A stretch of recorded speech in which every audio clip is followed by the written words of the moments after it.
ஏசாயா 35வது அதிகாரம் அதனுடைய 10வது வசனத்தினுடைய கடைசி பகுதி, சஞ்சலமும் தவிப்பும் ஓடிப்போ.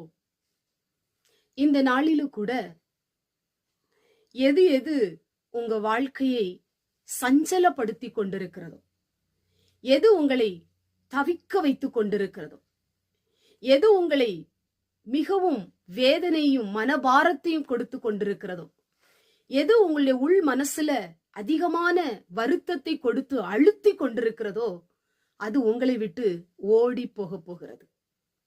இன்னைக்கு இந்த வசனத்தை கேட்டுக்கொண்டிருக்கிற எனக்கு அன்பான தேவ பிள்ளைகளே, உங்களை கஷ்டப்படுத்துகிற, உங்களை வியாகுலப்படுத்துகிற, உங்களை நெருக்கி கொண்டிருக்கிற, உங்களை பிரச்சனைப்படுத்தி நித்தம் போராடி கொண்டிருக்கிற கிரியைகள் எல்லாம் உங்களை விட்டு ஓடி போக போகிறது.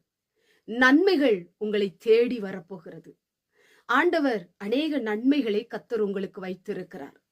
நன்மைகளை நீங்கள் பெற்றுக்கொள்ள போகிறீர்கள். ஒரு சந்தோஷத்தை நீங்கள் பார்க்க போகிறீர்கள். ஒரு மகிழ்ச்சியை நீங்கள் கேட்க போகிறீர்கள். இது எனக்கு நடக்குமா? இந்த சந்தோஷத்தை நான் அனுபவிப்பேனா? இந்த மகிழ்ச்சி என்ன தேடி வருமா? அப்படிங்கிற கேள்விக்குறி உங்களுக்கு வரலாம். இன்றைக்கு கர்த்தருடைய வார்த்தை உங்களுக்கு நேராக கடந்து வருகிறது. நீ பட்ட சஞ்சலம் எல்லாம், நீங்க பட்ட அனுபவிச்ச அந்த வருத்தம் எல்லாம் உன்னை விட்டு அகற்றி உன்னை நன்மைகளை சுதந்தரிக்கும்படி, ஆசீர்வாதங்களை சுதந்தரிக்கும்படி உன்னை சந்தோஷப்படுத்த போகிறேன்.